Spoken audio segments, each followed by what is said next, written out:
जय जय प्रभुपाद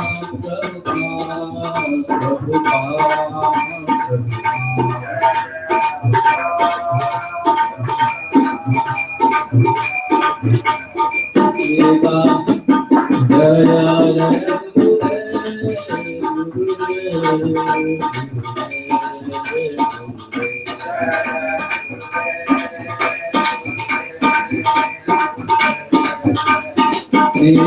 बोल हरि बोल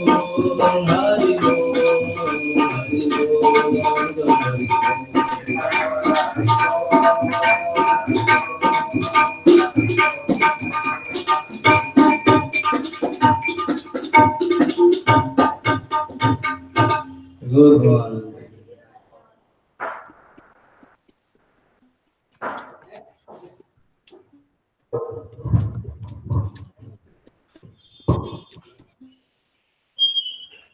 ओम नमो भगवते वासुदेवाय।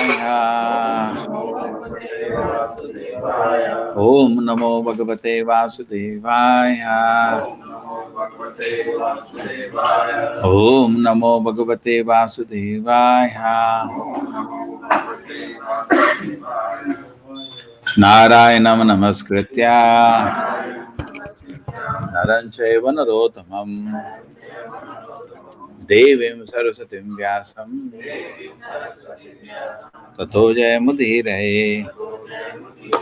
नश्य प्रायश्च भद्रेषु नित्यं भागवत सेवया भगवती उत्तम श्लोके भक्ति भवति नैष्टिकी। So which is the chapter now? 6th chapter.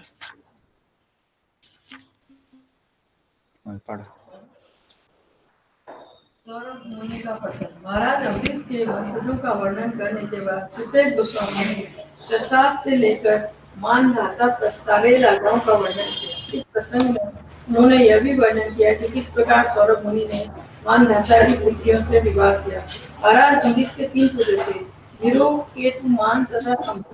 विरोह का पुत्र बृहस्पति था, जिसका पुत्र रथी हुआ। रथितर से कोई संतान नहीं थी, किंतु अंगिरा ऋषि की कृपा याचना करने पर उनकी पत्नी के गर्भ से कई पुत्र हुए। इन पुत्रों के उत्पन्न होने पर वे अंगिरा ऋषि तथा रथितर के वंशज कहलाए। मनुपुत्र इक्ष्वाकु के 100 पुत्र हुए, जिनमें से विकुशी, निमि तथा दंडका सबसे बड़े थे। इक्ष्वाकु के पुत्र संसार के विभिन्न भागों के राजा बने। इनमें से विकुशी के यज्ञ के विविध विधानों का उल्लंघन किया, जिससे उसे राज्य से निकाल दिया गया। वशिष्ठ की कृपा तथा योग शक्ति से महाराज इक्ष्वाकु को भौतिक शरीर त्याग करने के बाद मोक्ष प्राप्त हुआ। महाराज इक्ष्वाकु की मृत्यु के बाद उसका पुत्र विकुशी वापस आया। उसने अपने राज्य की बागडोर संभाली। उसने नाना प्रकार के यज्ञ किए और इस तरह भगवान को प्रसन्न किया। बाद में यही विकुशी शशांक नाम से विख्यात हुआ। विकुशी के पुत्र ने देवताओं के लिए असुरों से युद्ध किया। अपनी बहुमूल्य सेवा के कारण वह पुरंजय, इंद्रवाह तथा कुकुत्स नाम से विख्यात हुआ। पुरंजय का पुत्र अनेना था और अनेना का पुत्र पृथु हुआ। पृथु का पुत्र विश्वगंधी था। विश्वगंधी का पुत्र चंद्र हुआ। चंद्र का पुत्र युवनाश और फिर उसका पुत्र शाश्वत हुआ, जिससे श्रावस्तीपुरी का निर्माण कराया। श्रावस्त का पुत्र बृहदक्ष हुआ। बृहदक्ष के पुत्र कुवलयाक्ष ने धुंधु नामक असुर का वध किया, जिससे वह धुंधुमार नाम से विख्यात हुआ। धुंधुमार के पुत्रों के नाम थे दृढ़ाक्ष, कपिलाक्ष तथा भद्राक्ष। इनके अतिरिक्त उनके हजारों पुत्र और भी थे, लेकिन वे सभी धुंधु से निकलने वाली अग्नि में जलकर राख हो गए थे। दृढ़ाक्ष का पुत्र धृष्ट हुआ। धृष्ट का पुत्र निकुंभ था और निकुंभ का पुत्र बहुलाक्ष तथा उसका पुत्र कृशाक्ष हुआ। कृशाक्ष का पुत्र सेनजित था और उसका पुत्र युवनाक्ष हुआ। युवनाक्ष के 100 पत्नियां थी, किंतु उसके कोई संतान नहीं थी। ऐसे वो जंगल चला गया। जंगल में ऋषियों ने उसके लिए इंद्र यज्ञ संपन्न किया। एक एक बार राजा जंगल में इतना प्यासा हुआ कि उसने यज्ञ के लिए रखा हुआ जल पी लिया। फलस्वरूप कुछ काल बाद उसकी दाहिनी कोख से एक पुत्र उत्पन्न हुआ। वह पुत्र अत्यंत सुंदर था और स्तनपान करने के लिए रोने लगा। अतः इंद्र ने उसे अपनी तर्जनी उंगली चूसने को दे दी। इस तरह यह पुत्र मानधाता कहलाया। कालांतर में युवनाश ने तपस्या के बल पर सिद्धि प्राप्त की। तत्पश्चात मानधाता सम्राट बना। उसने सप्तद्वीप वाली पृथ्वी पर राज्य किया। चोर तथा उच्चके इस बलशाली राजा से हराते थे, इसलिए राजा त्रसदर्शु कहलाने लगा, जिसका अर्थ है वह किसी से बदमाश और उच्चके भयभीत हो। वह जिससे बदमाश और उच्चके भयभीत हो। मानधाता की पत्नी बिंदुमती के गर्भ से 3 पुत्र तथा 50 पुत्रियां पैदा हुई। पुत्रों के नाम थे पुरुपुत्स, अम्बरीश और मुचकुंद। ये 50 पुत्रियां सौरभी नामक पत्नियां बनी। इस प्रसंग में सुखदेव गोस्वामी ने सौरभ मुनि के इतिहास का वर्णन किया है, जो मछली के प्रति इंद्रिय विचलन के कारण अपने योग से पतित हुए और काम सुख के लिए मानधाता की सभी पुत्रियों से विवाह करना चाहा। बाद में सौरभ मुनि को अत्यधिक पछतावा हुआ। उन्होंने वानप्रस्थ आश्रम स्वीकार करके कठिन तपस्या की। इस तरह सिद्धि पाई। सुखदेव गोस्वामी ने यह भी वर्णन किया है कि किस तरह सौरभ मुनि की पत्नियां भी सिद्ध बनी।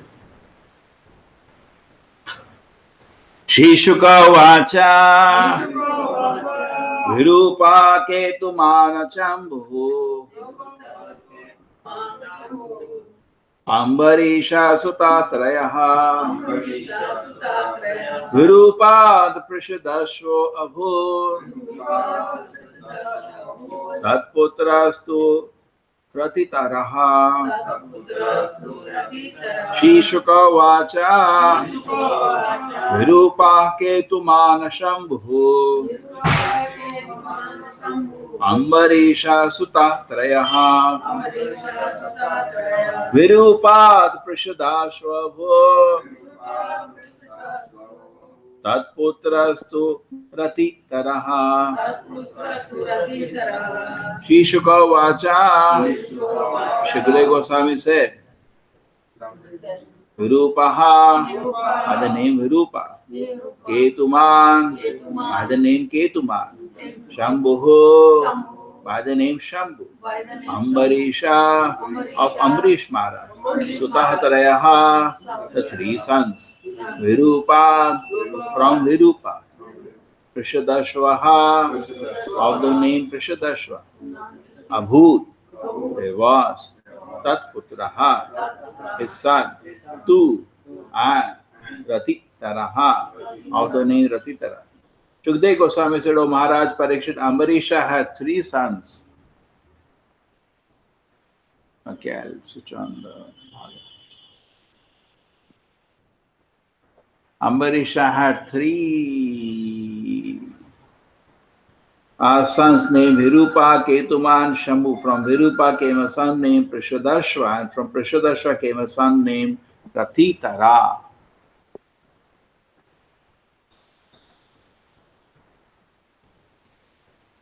We got this.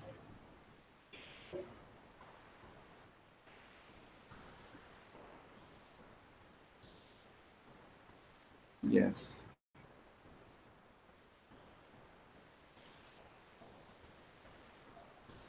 Ratitara. Ratitarasya prajasya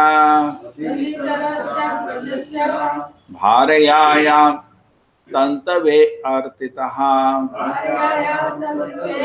angirajanayam asa brahmavarchasvinaha sutam. Ratitarasya of Ratitara. Aprajasya were no sons. Bharayayam unto his wife. Tantave on increasing offspring. Arjitaha being requested. Angiraha the great sage Angira. Janayam asa caused to take birth. Brahmavarchasvinaha who had Brahmanical qualities. Sutan sons. Ratitara had no sons, therefore he requested the great sage Angira to beget sons for him. Because of his request, Angira begot sons in the womb of Ratitara's wife. All the sons are born with Brahminical prowess. रथितरा निसंतान था, इसलिए उसने अंगिरा ऋषि से उसके लिए पुत्र उत्पन्न करने के लिए प्रार्थना की। इस प्रार्थना के फलस्वरूप अंगिरा ने रथितर की पत्नी के गर्भ से पुत्र उत्पन्न कराए। ये सारे पुत्र ब्राह्मण तेज से संपन्न थे। वैदिक रूप में कभी कभी निम्न कुल वाले पुरुष की पत्नी से अच्छी संतान उत्पन्न करने के लिए किसी उच्च पुरुष को बुलाया जाता था। ऐसी स्थिति में स्त्री की तुलना खेत से की जाती है। खेत वाला व्यक्ति किसी अन्य व्यक्ति को अन्न उपजाने का काम सौंप सकता है, किंतु इस खेत से जो अन्न उपजता है वह खेत के स्वामी का होता है। इसी प्रकार स्त्री को कभी कभी अपने पति के अतिरिक्त किसी अन्य पुरुष से गर्भ धारण करना होता था, किंतु इस तरह से उत्पन्न पुत्र उसके पति के पुत्र कहलाते थे। ये पुत्र क्षेत्र जात कहलाते थे, क्योंकि रति तर के कोई पुत्र न था, ऐसे उसने इस विधि का लाभ उठाया।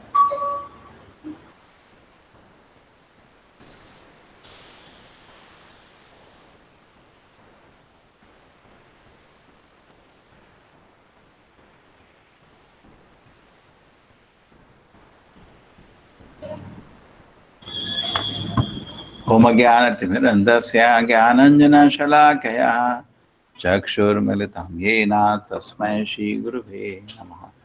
नमो विष्णुपादाय कृष्णाय भूतले श्रीमते भक्तिवेदान्त स्वामिनिति नामिने। नमस्ते सारस्वते देवे गौरवाणी प्रचारिणे निर्विशेषाय शून्यवादी पाश्चात्यदेशतारिणे। जय श्री कृष्ण चैतन्य प्रभु नित्यानंद अद्वैत गदाधर शिवासदि गौर भक्तवृंद। हरे कृष्णा कृष्ण कृष्णा हरे हरे, हरे राम राम राम हरे हरे।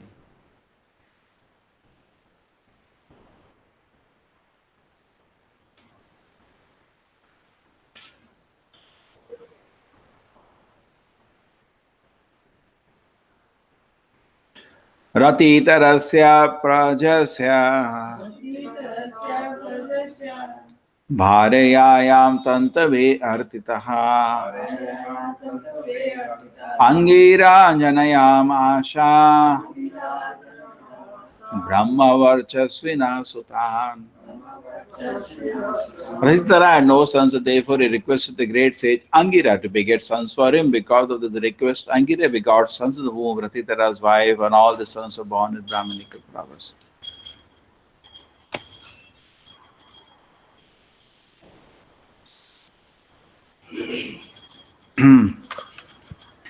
ये दूसरा युग है, द्वापर युग। ऐसी चीज अलाउ थी, कल युग में अलाउ नहीं है। क्यों ऐसा था कि लोग इतना एडजस्टमेंट कर सकते थे? बिकॉज उनका मन बहुत शक्तिशाली था। जो हायर कास्ट की बात हो रही है, ब्राह्मण बहुत शक्तिशाली होते थे। मैंने जैसे बताया था, इवन ब्रिटिश लोग ब्राह्मणों का यूज किए थे to develop justice. They have recorded in their books. They were surprise. अब ये तो पुरानी बात नहीं है, तो 100-150 साल पुरानी है। बिकॉज संस्कार इतने अच्छे थे ब्राह्मण के घर में, आदमी का मन बहुत शक्तिशाली होता था। जितना मन शुद्ध होगा उतना शक्तिशाली बन जाता है। अरे बहुत शक्तिशाली बनता है। अभी आदमी के मन कमजोर है। अब इस तरह आप कोई बुलाए किसी को, भाई तुम मेरे बीवी को बच्चे दे, तो बीवी को भी लेके भाग जाएगा, अब बीवी भाग जाएगी। तो ये सब कलयुग के लिए मना है। बहुत चीज़ें कलयुग के लिए मना है। 5 चीज़ें जो मना है उसमें से ये भी एक चीज़ है। अश्वमेधम गवालंबम, अश्वमेध यज्ञ मना है। गवालंबम, कभी कभी ऐसा नहीं, वेद में किसी भी हालत में गाय का मांस कोई नहीं खाता था, बहुत बड़ा अपराध माना जाता था। लेकिन क्षत्रिय लोग कभी कभी जैसे जंगल में हंट करते हैं, they can eat sometimes. The hunting was given to Kshatriyas. Anyway, सो अश्वमेध गवालवम, अश्वमेध यज्ञ, गोमेध यज्ञ, जिसमें सैक्रिफाइस में गाय को सैक्रिफाइस करते थे, उसमें उसी समय उस जानवर को नया जन्म दिया जाता था, जो अभी संभव नहीं है ना। उसी समय उसको एक मनुष्य का जन्म देना है, कौन कर सकता है ऐसे? तो इसलिए ये मना है, ये भी मना है। दूसरे के स्त्री में, पर्टिकुलरली अपने भाई के भाई अगर बच्चा नहीं पैदा कर पा रहा तो उसके भाई को रिक्वेस्ट कर, तू मेरी बीवी को थोड़ा बच्चा दे दे, ये सब अलाउड था। ये तो लोगों के मन बहुत शक्तिशाली थे, बहुत इंस्टेंसेस हैं। अभी जैसे ये अंगिरा ऋषि को बुलाया, पांडवों का भी यही हाल है, पांचों पांडव भी वैसे ही पैदा हुए थे, करेक्ट। और पांडवों को छोड़ो, वेदव्यास जी ने भी बच्चे वैसे, it was a regular practice if it there is a problem. आजकल दूसरा सिस्टम है, आजकल सीमन बैंक का सिस्टम है, उसमें भी to preserve semen they take some 1 lakh 2 lakh just to get one. Shri Radha Govind की या तो test tube baby systems are there today, expensive system, इसमें खर्च कुछ नहीं था। It was but it can not be implemented Kaliyuga because लोगों के मन बहुत कमजोर है। ये चैप्टर एनीवे दूसरी चीज पे फोकस्ड है। This chapter is focused on the downfall of Saubhari Muni. We can discuss that. Saubhari Muni बहुत शक्तिशाली एक शेष थे, इतने शक्तिशाली कि बहुत उनके पास सिद्धि थी। सिद्धि समझ आती है? आप जो चाहे कर सकते हो, अनिमा लगिमा प्राप्ति, कुछ भी कर सकते हो, दुनिया पलट सकते हो। हिरण्यकशिपु के पास ही ऐसी सिद्धि, बहुत सारी सिद्धि थी। इवन महाभारत में जो युद्ध कर रहे थे लोग, वो ऑर्डिनरी अस्त्र नहीं थे उनके पास, ये सब अस्त्र सिद्धि से प्राप्त है या देवता लोगों के गिफ्ट थे, है ना, बहुत शक्तिशाली। इवन पूरा महाभारत आप देखिए, संजय पूरा नरेट कर रहा है, सिद्धि, ये सिद्धि है सब, ये मन की शक्ति है। हमारे मन एक्चुअली जा सकता है, अभी आप बैठे हो, दिल्ली जा सकते हो, लेकिन आपके भी शक्ति नहीं उधर को देखने की और ऊपर से उधर को उठाने की। मन तो गया उधर, जब भी आप किसी चीज के बारे में सोचते हो मन जाता है उधर, लेकिन आप कुछ कर नहीं पाते उसके बाद। तो ये सारी सिद्धि एक्चुअली डॉर्मेंट है। जैसे छोटे बच्चे में चलने की शक्ति होती है, सारी सिद्धि हमारे पास मन में डॉर्मेंट है, सटल प्लेन में। प्रैक्टिस से बाहर आ सकते हैं। जैसे प्रैक्टिस से बच्चा चलना सीखता है, करेक्ट, उसके पास चलने की कैपेसिटी नहीं थी तो कभी नहीं चल सकता था, उसके सो इनहेरेंट डॉर्मेंट ये सिद्धीज रखी हैं, and by process it can be revive. So ये सब जो बड़े बड़े संत लोग होते थे, sages, they had the siddhis and they could use it. So we see the example of Saubhari Muni के पास बहुत सिद्धि थी। कुंभ को योग कर रहा था। कुंभ को योग मतलब बाहर की ब्रेथ, अंदर की ब्रेथ कैंसर, और जाके पानी के अंदर बैठा हुआ था, तब कर रहा था, ठीक है। लेकिन जैसे पिछले चैप्टर में हमने क्या मूल चीज देखी थी, कौन आए थे बड़े सेज, उनका नाम क्या था? दुर्वासा मुनि। सिद्धि थी उनके पास, एक बाल फेंक के उन्होंने दानव बनाया, सिद्धि तो बहुत थी, लेकिन उनको वैष्णव की शक्ति मालूम नहीं थी, इसलिए मरे। फिर बाद में उनकी शरण में जाना पड़ा। सेम वे सौभरी मुनि भी बहुत सिद्धि प्राप्त किए थे। पानी के अंदर बैठ के तप करना आसान काम नहीं है, लेकिन वो भी वैष्णव की शक्ति को भूल गए थे। उधर तो उन्होंने, इधर वैष्णव मतलब गरुड़ जी अपना काम कर रहे हैं, उनको भगवान ने सैंक्शन दिया है, गरुड़ है, खा सकते हैं मछली, तो आके मछली सांप खाते हैं गरुड़, तो आके मछली को पकड़ने जा रहे थे और सौभरी मुनि ने श्राप दे दिया, तू उधर से आएगा तो तू, उनको थोड़ा अटैचमेंट हो गया था मछलियों से। तो उन्होंने देखा गरुड़ अपना काम कर रहा है, करने तो तुम क्या जंगल में जाके तप कर रहे हो, शेर हिरण खा रहे, इस हिरण को तू क्या कर रहा है, तू अपना काम कर, उसका काम है, आप अपना काम करो, क्यों डिस्टर्ब कर रहे हो। तो उसने उसको रोका, छूना नहीं, छुएगा मैं तेरे को श्राप दे दूंगा, इधर ब्ला ब्ला ब्ला ब्ला ब्ला। तो गरुड़ तो अपना काम किया, मछली उठा के ले गया, लेकिन उसने उसको रोकने की कोशिश करी, अपराध हो गया। तो प्रभु जी बोलते हैं बहुत ध्यान रखना चाहिए, वैष्णव अपना काम जानता है, उसमें आप रोको नहीं उसको।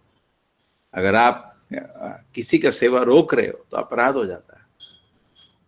तो फिर उसके बाद क्या हुआ, जब अपराध होता है प्रॉब्लम ये होता है कि पता नहीं चलता क्या हो रहा है।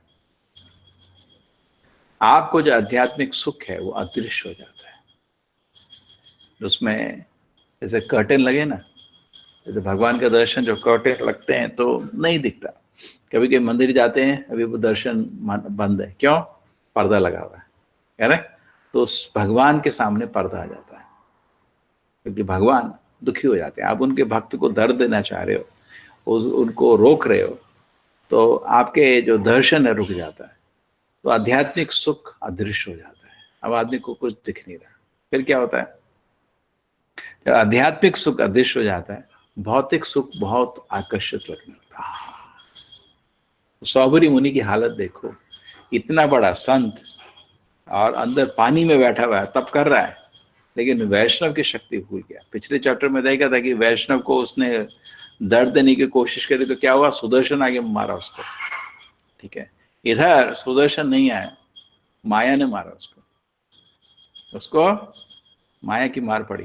क्यों? भगवान की सेवा का सुख,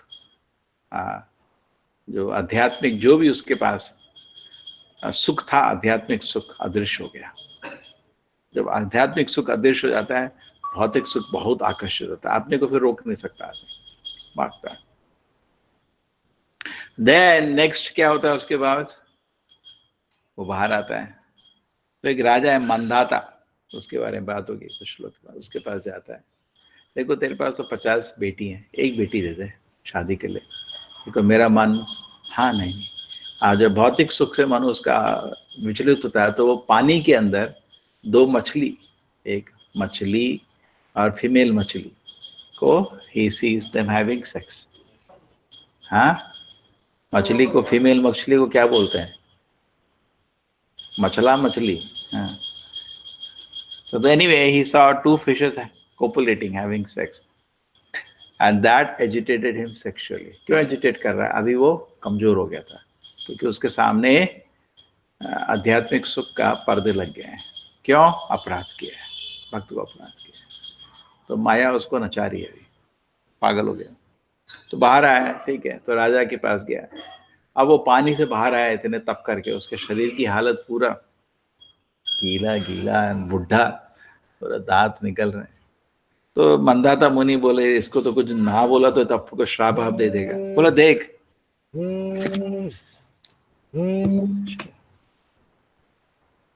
तो ऐसे कोई अगर एग्री करता है तो मेरी बेटी को मिल ले, मेरा राज्य है, मेरे पैलेस में चले जा, जो बेटी एग्री करती है उससे शादी कर ले, तो मेरे को प्रॉब्लम नहीं। तो सोच रहा था कोई इसको कौन सा लेकर करेगा, बुढ़ा है और पानी, मतलब तब सारे बाल हाल। जैसे वेद व्यास जी भी जब बच्चे पैदा करने आए थे रिक्वेस्ट से, वेद व्यास का भी होलिया ऐसा ही था, तपस्वी का, ठीक है। तो फिर उसको लगा यार ये तो मजाक कर रहा है मेरे से, ठीक है, मैं अपनी सिद्धि दिखाता हूँ। तो उसने, जैसे दुर्वासा ने सिद्धि दिखाई, इसने भी दिखा दी। सिद्धि तो थी इसके पास, लेकिन आध्यात्मिक सुख जा चुका था। और जैसे हिरण्यकश्यप के पास भी सिद्धि थी, आध्यात्मिक सुख नहीं था। सिद्धि होना मतलब आध्यात्मिक प्रगति का कोई प्रमाण नहीं है, भौतिक है। सिद्धि तो भौतिक चीज है। तो देन वो ही में कन्वर्ट्स, अपने को एक बहुत सुंदर व्यक्ति में कन्वर्ट कर देता है। सिद्धि तो बहुत ही सुंदर, मतलब स्वर्ग लोग में भी इतने सुंदर देवता नहीं, इतना सुंदर। और यंग लड़के की तरह उसके पैलेस में अंदर जाता है, तो 50 की 50 लड़कियां उसके पीछे, सबको चाहिए, वो लड़ने लग जाती हैं बहनें, मैं शादी करूंगी, तू चुप, मैं नहीं, मैं शादी करूंगी, ठीक। तो फाइनली 50 की 50 से उसकी शादी हो जाती है। और उसके बाद सिद्धि थी, जैसे मेहनत करके आप धन कमाते हो, सिद्धि से भी आपके पास धन आ सकता है।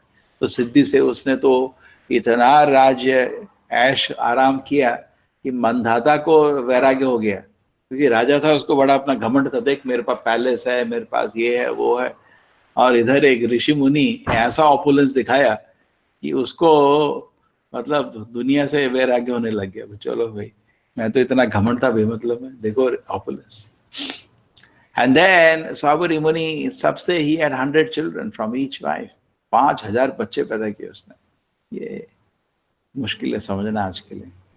And then after that this Bhagavat compares, जैसे आप लकड़ी में घी डालोगे और आग लगी हुई है, जैसे हवन में करते हैं ना, घी डालते रहते हैं, बटर डाल, तो क्या होता है, आग बढ़ती है, कभी कम नहीं होती। सौबरी मुनि को समझ आता है भाई मैं जो कर रहा हूँ ये बंद नहीं होने वाला कभी भी। 100 बच्चे पैदा करते हैं एक एक बीवी से, हजारों बच्चे हैं मेरे, इतना सेक्स एंजॉय किया, लेकिन मैं तृप्त नहीं हुआ।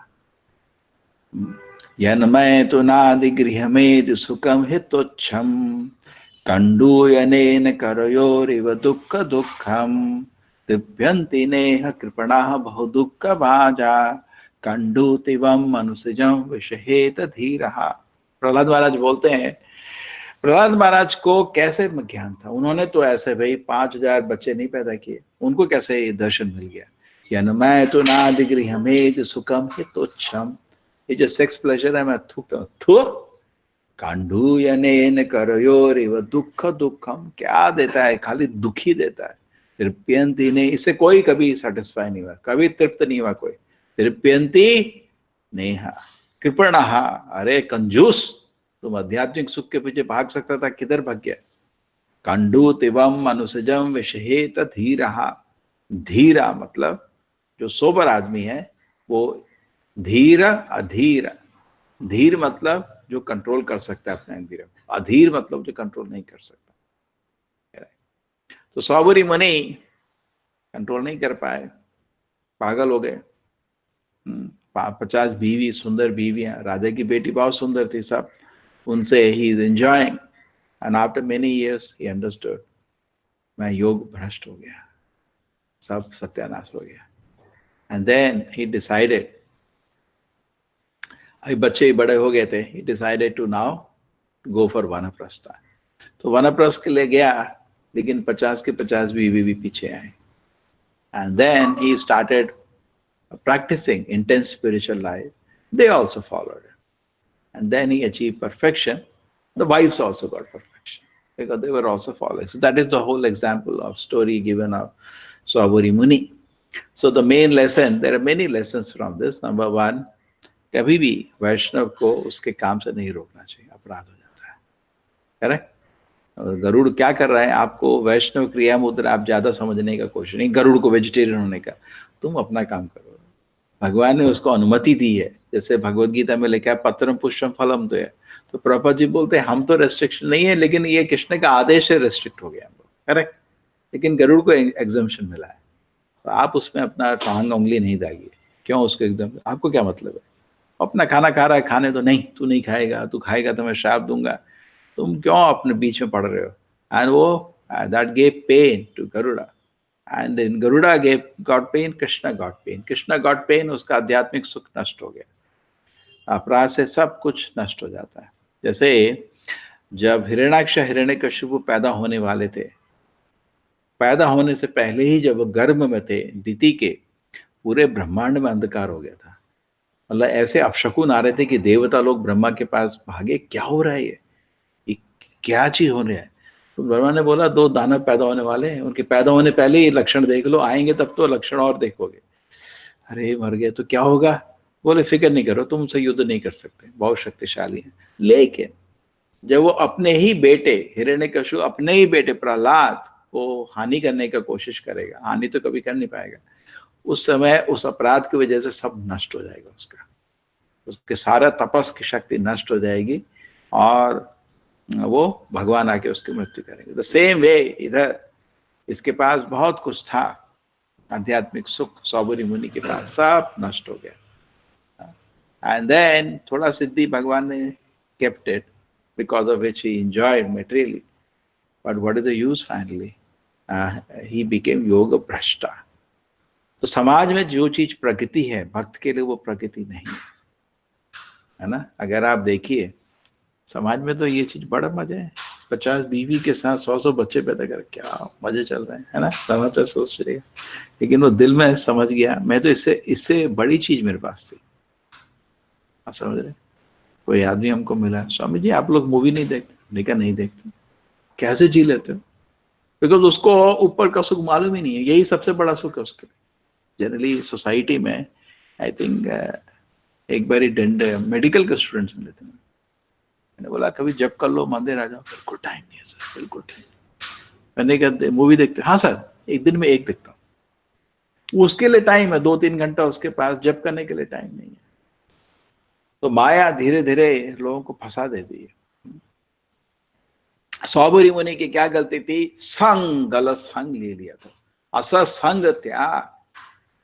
भक्त क्या कोशिश कर रहा है? असत का संग नहीं करता, दूर रहता है असत का संग से, है ना।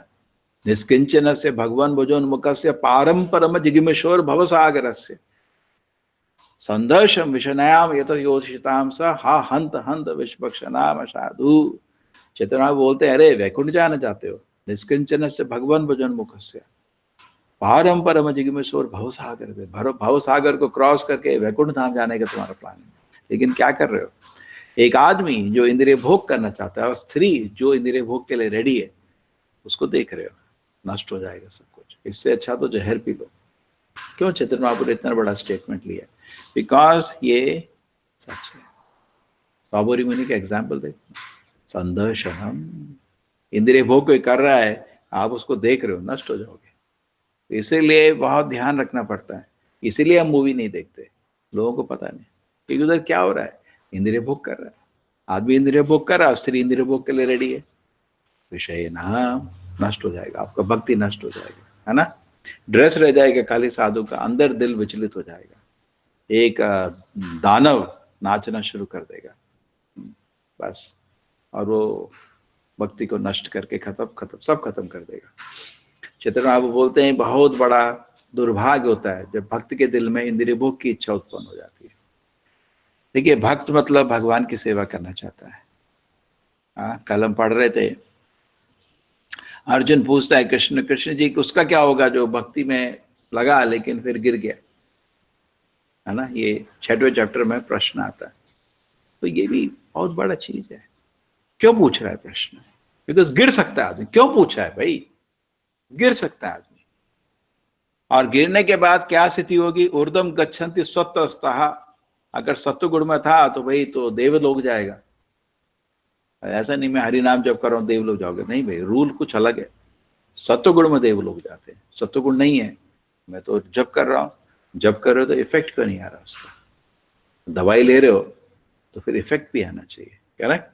लेकिन जब आप साथ में अपराध करेंगे तो आपको इफेक्ट नहीं आएगा। सत्वगुण का भी आभास तो होना चाहिए। आध्यात्मिक सुख तो बहुत आगे की चीज है। तो ऊर्ध्वम गच्छन्ति स्वतस्तः मध्य तिष्ठन्ति राजसा, रजोगुण है। रजोगुण मतलब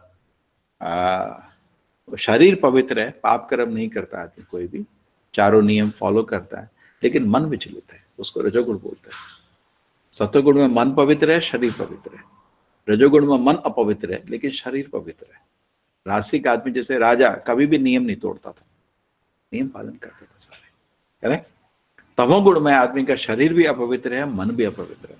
इतना मन विचलित हो जाता है कि पाप कर्म करना आदमी शुरू कर देता है। एक बारी भक्त प्रभुपाद जी को बोला, प्रभुपाद जी एक बड़ा प्रॉब्लम है, कभी कभी मन में इंद्रिय भोग के विचार आते हैं। तो प्रभुपाद जी ने बोला ध्यान रखना, गिर जाओगे। समझ रहे ना, गिरना कोई ऐसा नहीं होता जमीन में लेटा बाद में। गिरना मतलब सौबरी में नहीं, जैसे इंद्रिय भोग की वस्तु बहुत आकर्षित लगती है, आदमी रोक नहीं पाता अपने आप को, इंद्रिय भोग में कूद पड़ता है। तो देखिए, तो ये अपने आप पे है, हम क्या चाहते हैं। चैतन्य महाप्रभु ने तो आदेश दे दिए, प्रभुपाद ने भी डायरेक्शन, प्रभुपाद जी ने भी डायरेक्शन दे दी। तो अपना बुद्धि को थोड़ा शार्प करने का, क्या करना है क्या नहीं करना है, ये बहुत मुश्किल काम है। दानव उल्टा करता है, भक्त को बहुत क्लियर होता है क्या करना है क्या नहीं करना है। रासिक आदमी कंफ्यूज हो जाता है, करता ठीक है लेकिन कंफ्यूज रहता है। क्या श्लोक है दानव का? प्रवृत्तिम च निवृत्तिम च। प्रवृत्ति मतलब क्या करने का, निवृत्ति मतलब क्या नहीं करने का। प्रवृत्तिम च निवृत्तिम च जनाना असुरार्जना। असुर आदमी को क्या करना है क्या नहीं करना है, ये डिस्क्रिमिनेशन खत्म हो जाता है। सत्व गुण में क्लियर रहता है, ये नहीं करेंगे ये करेंगे। रजोगुण में थोड़ा कंफ्यूजन शुरू, तमोगुण में उल्टा, जो नहीं करना वो करेगा और जो करना वो नहीं करेगा। एक बारी कॉलेज में बच्चों ने वीडियो बनाया था इसी पे, माइंड कंट्रोल का टेक्निक्स में। उन्होंने दिखाया था कि जैसे दारू पी रहा है, दारू और कोकोनट वाटर रखा गया है। जो सात्विक आदमी है कोकोनट वाटर पॉके पी चला गया, दारू की तरफ देखा भी नहीं। रास्तिक आदमी पिया कोकोनट वाटर लेकिन दारू को देखता रहा, लेकिन पिया नहीं। रास्तिक आदमी पाप कर्म नहीं कर, जैसे ही पाप कर्म वो आदमी तामसिक बन जाता है। और तामसिक आदमी दारू पिया और कोकोनट वाटर को देख रहा है। तो ये डिस्क्रिमिनेशन है। तो डिस्क्रिमिनेशन को शार्प करना बहुत जरूरी। इसके लिए आपको अच्छा संग चाहिए। इसीलिए भक्तों के संग में रहते हैं। क्यों रहते हैं भक्तों के संग में? बिकॉज भक्तों के संग में रहने से आपका डिस्क्रिमिनेशन शार्प हो जाता है। ये गलत है, ठीक है, आप समझ रहे, बुद्धि शार्प हो जाती है। जैसे सबसे बड़ा संग भक्तों का संग प्रभुपाद जी का संग।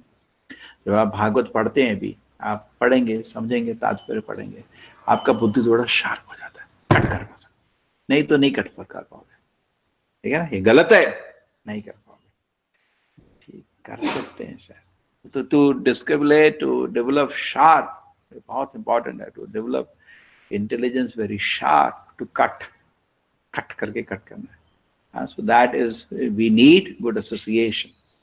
मन संग में स्ट्रांग होता है,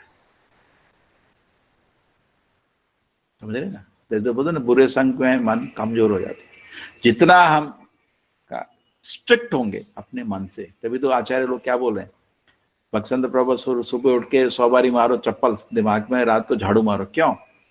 जितना आप मन से स्ट्रिक्ट होंगे उतने आप उन्नत करेंगे।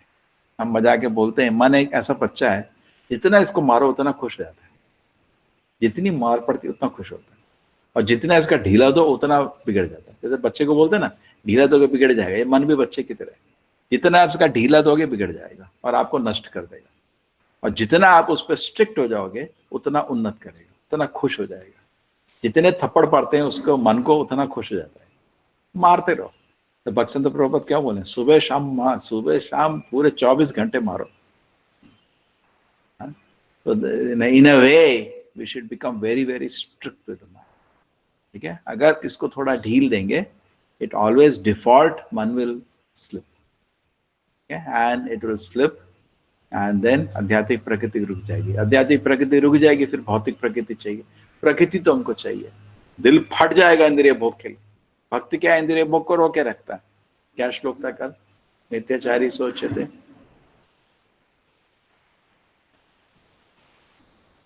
लोकेट करोगे, हाँ। सो भक्त तो इंद्रिय भोग को रोके रखता है। कर्मेंद्रियाणि संयम्य ये आस्ते मनसा स्मरण, हाँ।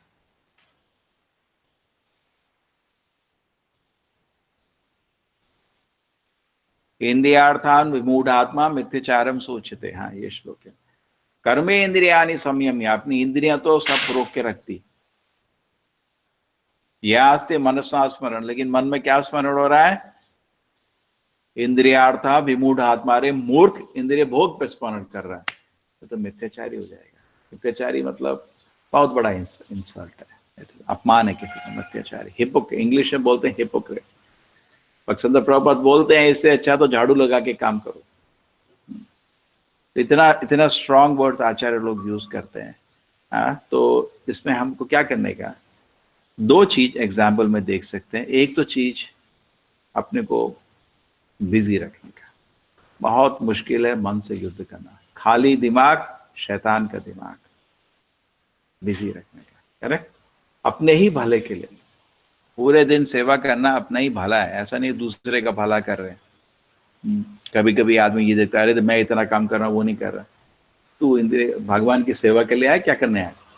पहला चीज हो, किस चीज के लिए? मंदिर में सेवा करने आया। जितना सेवा कर सकता उतना तू सुरक्षित रहेगा इंद्रिय भोग से। जैसे ही सेवा बंद हुई, इंद्रिय भोग शुरू हो जाता है, करेक्ट। जैसे बहुत इंपॉर्टेंट प्रिंसिपल है, आदमी को बिजी रहना चाहिए फुल डे। ये तो बहुत बड़ा भाग्य है, भगवान का सेवा का अवसर बहुत बड़ा भाग्य है। इसको भाग्य को नहीं समझेंगे तो हाथ से निकल जाएगा।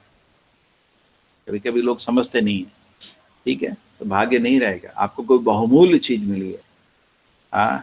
नेहा विक्रम नाशो स्थिर पत्वायो न विद्यते स्वल्पो अपि अस धर्म से त्रायते महतो भयात्। थोड़ा भी भगवान की सेवा से बड़े बड़े भय से बच रहे हो, लेकिन अब उसका वैल्यू नहीं है तो हाथ से निकल जाएगा। सो क्यों सेवा निकल जाएगा? बिकॉज सेवा भाव निकल जाएगा। और सेवा भाव मतलब आदमी, मेरे को याद है जब मैं मंदिर को ज्वाइन किया था तो किसी ने बोला कि तुम ये काम कर सकते हो क्या? बोला तुम जब क्यों कर रहे थे? मैंने कहा क्या मतलब? अरे जब का मतलब क्या है भाई? भगवान आपकी सेवा चाहिए, भगवान आपकी सेवा चाहिए, वही कर रहे हो ना। जब में क्या है? हरे कृष्ण, हे राधा रानी कृष्ण की सेवा दिला दो, हे राधा रानी कृष्ण की सेवा दिला दो। अब मैं तुम्हें सेवा देने आया हूँ, तुम क्या करना चाहते हो? किस लिए जब कर रहे हो? तो सेवा भाव ही एक्चुअली प्रगति है, और यही सेवा भाव एक्चुअली आध्यात्मिक प्रगति का निशान है। आध्यात्मिक प्रगति का निशान ये नहीं होता तो उसको कुछ ज्ञान हो गया, ये हो गया, वो सब बकवास चीज है। मेन चीज सेवा भाव। इतना सेवोन्मुख है जीवादो स्वयमेव स्फुरति था। भगवान उतना प्रकट होते हैं जितना आपके दिल में सेवा भाव है। करेक्ट? इसलिए भक्तसिद्धांत प्रभुपाद कभी गौड़िया मठ जाते थे उनके टाइम में, और देखते थे भक्त लोग आलसी बैठे हुए, एक बड़ा कर्ज लेके चले जाते थे मंदिर के नाम पे, चले जाओ भागो तुम लोग, तो सब टेंशन शुरू, भागो। बैठा तो सीधा इंद्रिय भोग। बैठा मतलब आदमी बैठा तो सीधा, एक्चुअली बोलना नहीं चाहिए। कोई खाली बैठा मतलब लड़की के बारे में ही सोचेगा। अभी ये शक्ति नहीं है। कोई बोला मैं बैठा था पूरे दिन कृष्ण के, क्यों किसको बेवकूफ बना रहे थे? बैठोगे सीधा इंद्रिय भोग के बारे में सोचोगे। इंद्रिय भोग की सबसे बड़ी वस्तु है स्त्री। स्त्री स्मरण करोगे, कृष्ण स्मरण नहीं। एक ड्रेस, एक पाखंड रह जाएगा। इसलिए अपने आप को बिजी रखना चाहिए, भागते रहो, कुछ करते रहो। सबसे अच्छा रहता है कि अलग अलग विभिन्न सेवा करने के बाद कुछ एक सेवा होना चाहिए जो हम प्रभुपाद जी को अर्पित करना चाहते हैं। क्यों जी रहे हो भाई? जीने का लक्ष्य क्या है? समझ रहे ना? भक्त जी किसे ले रहा है? भक्त थोड़ी इंद्रिय भोग के लिए जीता है। वो गुरु कृष्ण को कुछ एक अर्पित करना चाहता है सेवा, उसके लिए जियो, उसमें जान लगाओ। उधर तुम्हारा चित्त लग जाएगा तो इंद्रिय भोग से चित्त बाहर आ जाएगा। करेक्ट? जैसे हम ग्रीड बोल रहे थे ना, लास्ट क्लास में यही बोल रहे थे, लोभ। लोभ ही होता है, हर आदमी लोभ ही होता है। किसके लिए लोभ ही होता है? इंद्रिय भोग के लिए। हाँ, ये दुनिया चल रही है इसी चक्कर में, और पृथ्वी को नष्ट कर रहे हैं लोग। लेकिन यही लोभ अगर आप भगवान की सेवा में अकेले लगा दो और बढ़ाओ, और जैसे प्रभुपाद जी को बोलते थे, प्रभुपाद जी हमने 10,000 गीता डिस्ट्रीब्यूट, प्रभुपाद जी उठ गए 10 टाइम कर दो उसको, 1 लाख कर दो। हाँ, क्यों बोलते थे?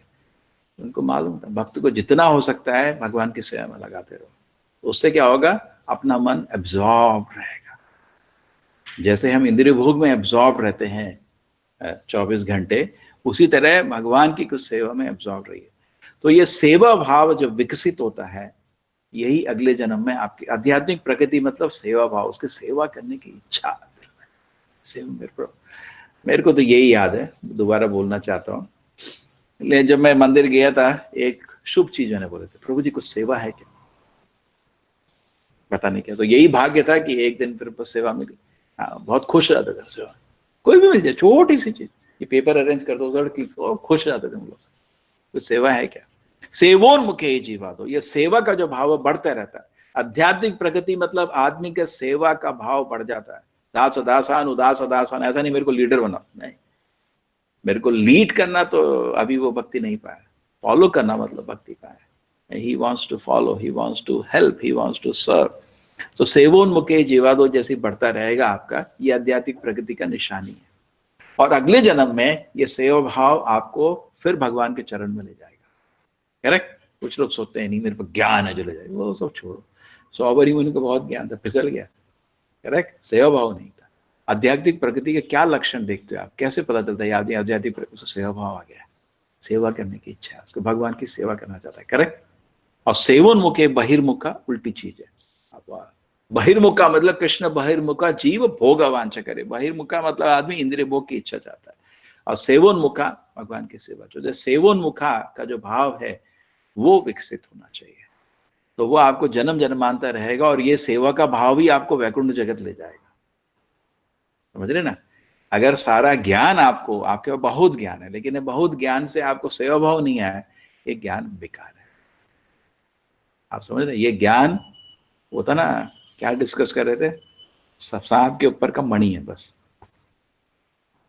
मणिनाम भूषिता सर्पहा, है ना? खाली ये ज्ञान आपको घमंड देगा। भक्त को ज्ञान कर्मादि अनावृतम, कोई ज्ञान भी नहीं चाहिए, खाली वो ज्ञान चाहिए भगवान की सेवा में लग सकता है। अदरवाइज ज्ञान भक्ति को रोकता है। ऐसा कर्म जो भगवान की सेवा में नहीं है वो भी भक्ति को रोकता है। करेक्ट। अन्याभिलाषिता शून्यम ज्ञान कर्मादि अनावृतम। ज्ञान कर्म दोनों से मुक्त हो। तो क्या मतलब ज्ञान कर्म तो है भक्त के पास? नहीं, ऐसा ज्ञान जो भगवान की सेवा में नहीं लगता उसको इंटरेस्ट नहीं है। ऐसा कर्म जो भगवान की सेवा में उसको इंटरेस्ट नहीं है। ठीक है।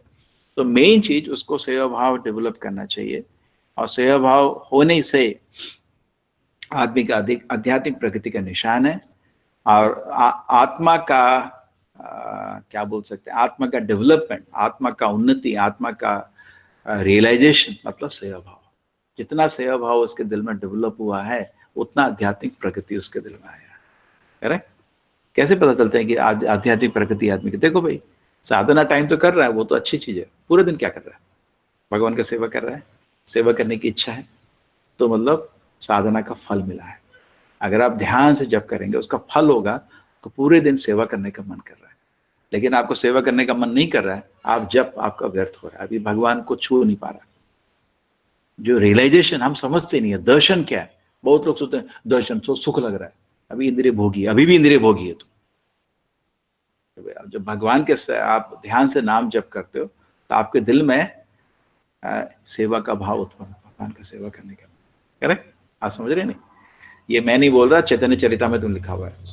जब एक मुस्लिम आदमी चैतन्य महाप्रभु के दर्शन के लिए आया था, राजा, तो जैसे ही उन्होंने चैतन्य महाप्रभु को देखा, हरे कृष्ण बोलते ही, तो महाभागवत के लक्षण देखते ही मुंह में नाम आ जाता है भगवान का। भगवान है, जैसे कोई बहुत अच्छा भक्त दिखता है, भगवान है, उसको देख के ही लगता है। उसका क्या कहते हैं, उसका डिटर्मिनेशन भगवान को सेवा करने का इतना अच्छा, उसको देख के लगता है भगवान जरूर है। तो इमीडिएटली चैतन्य को पूछता है मैं कुछ सेवा कर सकता हूँ? चैतन्य बोलते हैं, ये प्रभुपाद जी तात्पर्य में लिखते हैं, ये है लक्षण। देखो लक्षण, भगवान का नाम जप करने का लक्षण आदमी को सेवा का इच्छा उत्पन्न हो जाता है। अगर आपने नाम जप ढंग से नहीं कर रहे तो सेवा का भाव उत्पन्न नहीं होगा। समझ रहे ना? Cut cut cut cut cut cut चल रहा है, लेकिन सेवा का भाव उत्पन्न नहीं हो रहा है, मतलब नाम जप नहीं हो रहा है, वो शब्द जप हो रहा है। नाम का प्रभाव आता है, हमेशा फायदा तो रहेगा भगवान का नाम जप कर, लेकिन जब आप रेस्पेक्ट से बिना अपराध के नाम जप करोगे तो दिल में आध्यात्मिक प्रगति होगी। आध्यात्मिक प्रगति का लक्षण आदमी को भगवान के सेवा की इच्छा उत्पन्न हो जाएगी। श्रील प्रभुपाद की, श्रीमद् भागवतम की। हरे कृष्ण माता जी।